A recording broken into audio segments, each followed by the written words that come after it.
歩きガードがしやすいんじゃないかと。ほう。前歩きする時ってもう倒しきってなくて、で前に歩いたなと思ったらもうスッパ。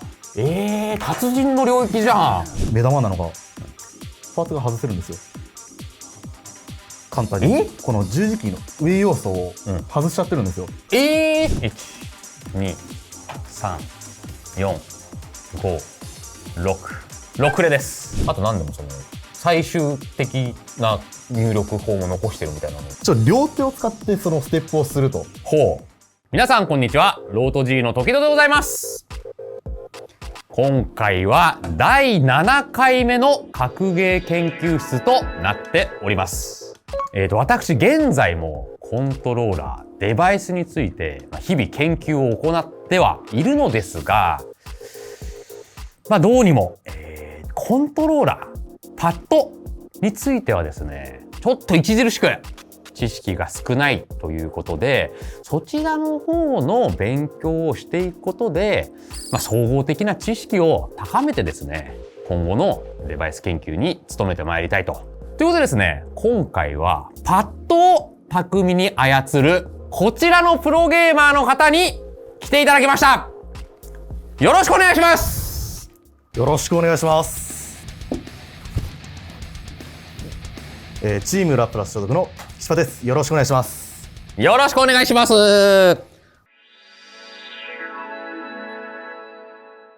パッドを使うプレイヤーっていうのはトッププレイヤーの中ではすごく珍しくてですね、これいつ頃からそのパッドを使うようになったとか、格闘ゲームを始めたのがいつ頃っていう風なところから聞いた方がいいのかな。そうですね、そのスト4からですね、その格ゲーを始めたのが。そうなんだ。でもともとその家庭用でやりつつ、でもそのパッドでやりつつ、そのアーケードの方で空き込んでもやりつつって感じだったんですよ。そっか。パッド歴としてはどのぐらいの期間があるんでしょうか。パッド歴としてはもう10年近いんじゃないですかね。そのスト4からもうスト5最後の方まで。ちなみにスト4はいつのバージョンぐらいから。もうスト4の本当に無印からですね。じゃあもう10年以上だ。10年以上ですね。あの時から残業。いや実は最初剣とか使ってたんですよ。それパッドでやってたの。そうなんですよ。パッドでやってまして、でそこからその残機に切り替わっていったっていう感じなんですよ。このパッドの利点についてちょっと教えてもらいたいなと思ってるんですが、どういったところがいいんですかね。ですね、このパッドはですね、十字キーとアナログスティックをその両方使うことができるんですよ。そうですね。これはそうです。すごい大きな他のデバイスとの違いですね。例えばこれともその左ためをしながら、例えばガイドだったら、今左に入ってますね。でスティックを前に倒すと、前優勢なんですよ。相手のそのキャラに向かって。そうなんです。まずストリートファイターの内部システムとして、後ろと前が同時入力された場合は前が入力されますと。それを利用して、なるほど、後ろ入れて後ろ5つ、前に倒すって、もう本当に同時に P を押すだけでソニックが出ると。なるほど。でその離すと同時にもうソニックももうタイミング開始しているっていう状況なんですよ。なるほどなるほど。だからそれはそうですね、大きなメリットになりそうですね。これはナックルがやってたそのテクニックといいますか。ありましたね。ナックルドゥが。そのおかげで私、なんとナックルドゥにこの機構のおかげでなぜか私勝利しました。これはなんででしょうか。皆さん岸場と一緒にお考えください。僕は知らなかったんですけど、後でナックルがこういうせいでちょっと負けちゃったんだよねっていう。左手で左指で、まず十字キーでおそらくやってて、で右手で右手で左スティックにお邪魔しますをナックルはやってたみたいです。右の攻撃ボタンと左のアナログスティックの間に何ボタンある？それも同じ構造してる。攻撃ボタンとアナログスティックの間に何がある？ホームボタンあるでしょ？あります。で右手から左にスライドするときにわかりました。わかったでしょ。ポンと。そうなんです。なんとホームボタン押しのなんていうの、青い画面がポーンって出てくることにより私が勝利してしまうという。そうなんです。ルールで勝ったという。ルールで勝ってしまったというですね。もやもやっとした感じで僕は嬉しかったんですけど、勝利したという回もありました。ちなみにどっちを普段使ってるんですか？移動は。移動はアナログスティックなんですよ。アナログスティックなんだ。これでもパッドのプレイヤーって人によるというか、D パッドでプレイしているプレイヤーもいますし、メナはD パッドです。十字キーでプレイしてます。もともとその D パッドの方でやってて。そう、じゃあこれ変えたんだ。剣でやった時、剣とか残儀でやったところに、そのガチャ昇竜とかやるじゃないですか。はいはいはいはい。やるたびに親指にその水ぶくれが出来上がって。はいはいはいはい。そう、おっしゃってました。メナさんも昇竜拳がダメだと。アナログスティックだったらその心配はちょっとなさそうですね。そうですね。こうやってもうクリクリ動かすだけなんで。移動はアナログの方でやるんですけども、そのステップに関してはこっちの方を使うんですよ。そこを使い分けてるんだ。使い分けてるんです。とっさにこの前々っていうのやりにくくて、で、もう親指もう切り替えて押しちゃった方が早いなと思ったので、切り替えてもうこっちの方は使ってますね。D パッドの方を。で、あとこのパッドの特徴として歩きガードがしやすいんじゃないかと。ほう。歩きガードというと今一番ホットな。そうなんですよ。自分的にはホットな話題なんですが、これは歩きガードがしやすいというのはどういった？実は自分前歩きする時ってもう倒しきってなくて、少しだけ倒して、で前に歩いたなと思ったらもうすぐ。達人の領域じゃん。あれじゃん、俺やっぱさ、絶対押し込んじゃうからボタンだと、ね、そうレバーの時もそうだけど押し込んでやるから、なるべくマックス押し込めるまでの距離を短くして早くリリースできるようにしてんだけど、キチパーはもうそれを手でコントロールしてるってこと？タイムラグはもう極限まで減らすようにはしてます。コマンド入力ぐらいですね。あともうガード入れてる時はもうちょっと力んじゃってこっちの方に入っちゃうんですけど。アナログって倒しきらないことできるんだ。一応できるんですよ。他にもですね、利点ってありまして、左手でもボタンの入力が可能だっていうのが自分大きいなと思ってるんですよ。この親指でスティックを操りつつ、R1、R2、もうついにその指を添えられるので、TPP と KKK、そのいろんな、ボタンに設定して、例えばダブラリタイプに関して言えばパッドの方がいいんじゃないかなと思う。自分そう思いますね。パッドはやっぱ左手のその指で押す、常にいけるから。対空やっぱね早かったっす。シーズン1のラグが改善される前、ストリートファイター5一番最初の対空するのもね、見てても結構落とすの難しいんじゃないかって言われてた時期があって、その時でもやっぱキチパの残儀は一番対空を落とされました。早かったっす。だから多分それは常に添えれるっていうそのメリットあったからこそ、そういうキチパだけの武器があったっていうことかな。とっさにその EX 技出すのにも使いますし、ちょっとこれはもう話せない要素になってるというか。なるほど。投げはもう本当にこれだけで出るんで。そっちで押すんだ。もうなるほど。そこはボタンで同時押しボタンとかは特に使わずに。もうそれ以上作れない。そっか。なるほど。PPP と KKK で。なるほどね。なるほど。そうですね。この常にこうやっても指の置き方っていうのが、確かにその指の置き方もちょっと気になるよね。そのスキルと投げ、どっちかなんですよ。でそれで中パン振るなり選んでるんですけど、こうやってもその指の無視でもう倒してって感じですね。でもっと精密な動作をするときはこうやってもう一つ選んでるんですけど、とっさのときはもうこうやってもう選ばないで押してますね。オフ対戦でのメリットになるとは思うんですけど、音が出ないんですよ。それありますわ。横対戦とか時によってはトイレの対戦でも音聞こえるもしくはこの聞きたくなくても聞こえちゃうっていうことが多々あって、何をやろうとしてるかって結構分かったりするもんなんですよ。昇竜をこすってる時すっごいガチャガチャ音聞こえてる時ありません？ある。これはやっぱ聞こえないっていうメリットは実際のところ結構あります。あと騒音問題にもやっぱり優しいんじゃないかとは思いまして。そう夜中にやっぱスティックでやってると同居人に迷惑がかかる場合がありますので、パッドはそういう点ではやっぱり優しいですね。であとはその持ち運びしやすいっていうのがやっぱりシンプルなメリットかなとは思いますね。それはありますね。軽いんですよこれ。アケコンと比べても。いやもう全然段違いでしょ。これだって10個ぐらい持ってけんじゃない？アケコン持ってくるのを考えたら。多分持ってけそうですね。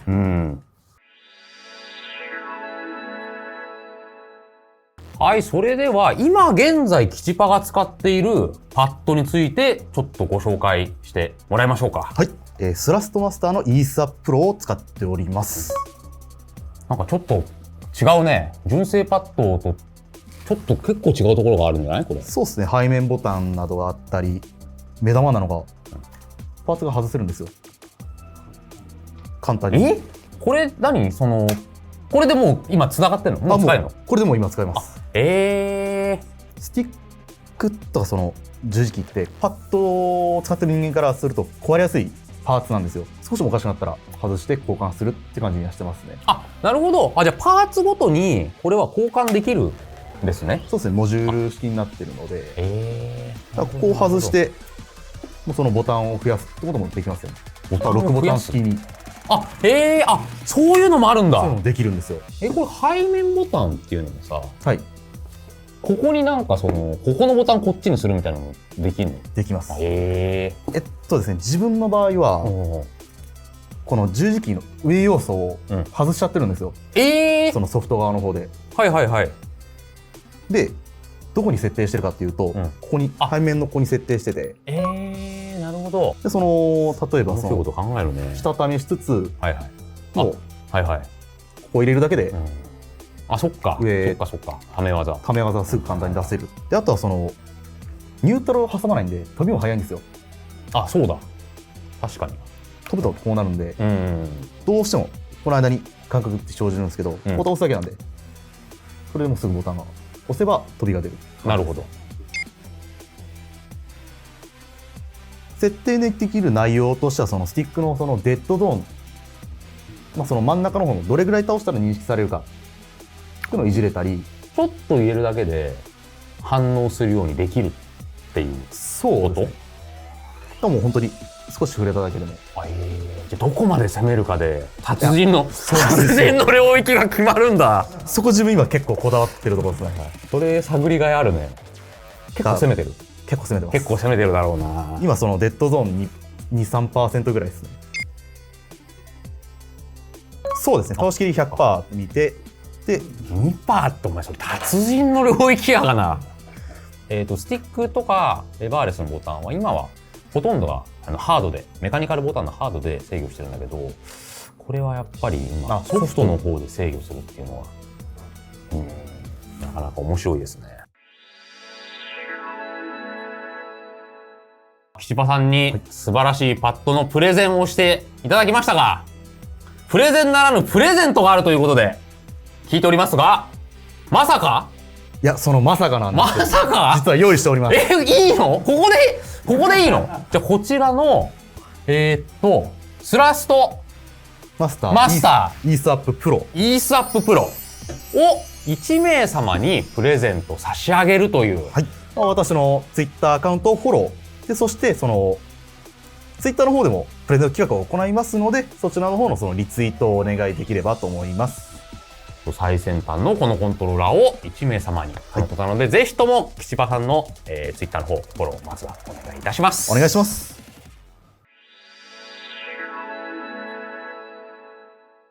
はい、それではここからパッドについての検証企画を行っていきたいと思います。格ゲー研究室といえば、マイダッシュに始まったという企画でございますので、ぜひともパッドの方のマイダッシュはですね、一回ちょっとフレームを調べておきたいなと思ってましたので、よろしくお願いします。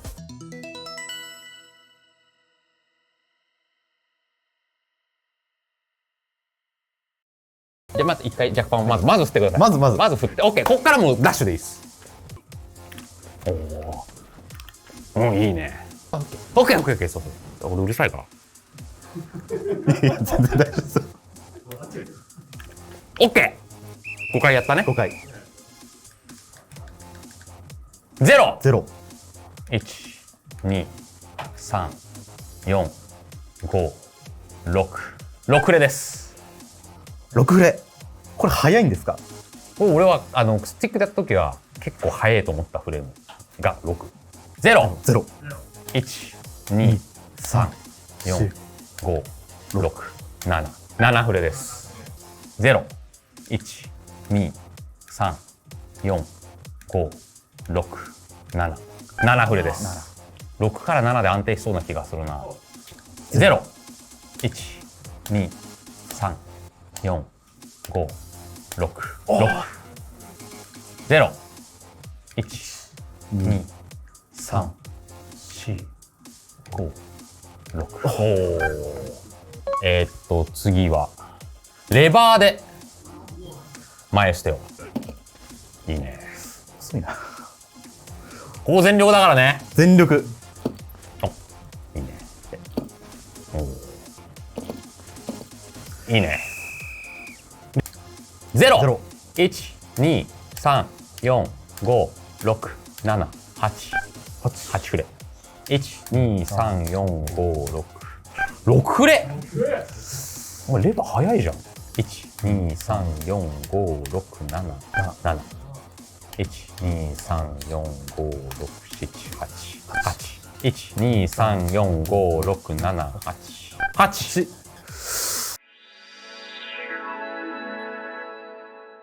結果発表というわけでですね、結果が出ました。5回パッドと、レバーでそれぞれ前捨てを吉羽さんにやってもらって、その平均値を取りました。で、まずパッドの方が 6.4 フレーム、そしてアケコンの方が 7.4 フレームという、どちらも全力ですね。いやもう本当に全力出しました。確かに前出しもかなり全力でやってた。気合い入れてやりました。なのでここはやはり吉羽が長年使い慣れたパッドの方が前ダッシュにおいても一途の超ありと。そうなんです。なんかね、やっぱ吉羽と対戦してると他の残儀使いにないその印象を受けるので、それはパッドに起因する何かだなと思ったんですけど、なんなの、ダッシュとかじゃ多分ないんですよ。ダッシュが速いなっていうよりは、やっぱ俺は印象的なのは EX シャッキがマジ通んねえなっていう。だからボタンを押すのが、あと前ダッシュ止めてくるのもそうだわ。そうですね。前ダッシュを止める率が待ってる時はとにかく速いなって思うんで、攻撃ボタン側のメリットが僕は戦って感じることが多かったのかなと思います。そこが一番のパッドのひょっとしたらメリットなのかなと個人的には思いました。移動はでもまだね、連動、吉羽の連動もあるし、ソフトウェア側でのどこに設定するのかっていうのもなかなか奥が深いなと。そうですね。自分もちょっとまだ研究途上といいますか、その途中といいますか、もうその自分に合った数値っていうのを分かれば、もっと良くなるんじゃないかなとは思いましたね。今のこの実験はやっぱなんていうの、特定の状況下でどんだけ早くやれるかっていうんだけど、実際さ本番だとその指の構え方とかもやっぱ広く受けなきゃいけなかったりだとか、やっぱ安定して技を出さないといけないっていうのもあるから、そこら辺と相談していろいろ設定していくっていうことになるんでしょうね。と思いますね。あと何でも最終的な入力法も残してるみたいなのなんか言ってた。一応今まだまだ練習途中なんですけど、両手を使ってそのステップをすると。ほう、なるほど。で親指でその十字キーの前を弾きつつ、はいはい、アナログスティックの前を倒せば、なるほど。理論上はそのステップが出ると。で理論上は理論値3フレと2フレで出るっていうのをまだそれだとできんじゃねえかと。そう最速を目指せるんじゃないかということで、その際には真ん中のホームボタンを押さないようにそうですね、教えてください。はい、以上格ゲー研究室でした。実際こうやって数字にしてやってみるとかっていう機会はなかったと思うので。なかったですね。この経験を経てさらにどういうのがいいんだろうなとか、ちょっと探求心をくすぐるような感じであると僕は嬉しいんですけど。さらになんかもっと可能性を感じましたね。もっとできることあるんじゃないかと思いました。本日はありがとうございました。いや、こちらこそありがとうございました。で、岸場さんの方も、YouTube で配信等をやっていらっしゃるので、ぜひともここら辺に岸場さんのアカウント出てると思いますので、そちらの方よければ、フォローの方よろしくお願いいたします。それでは次の動画でお会いしましょう。また。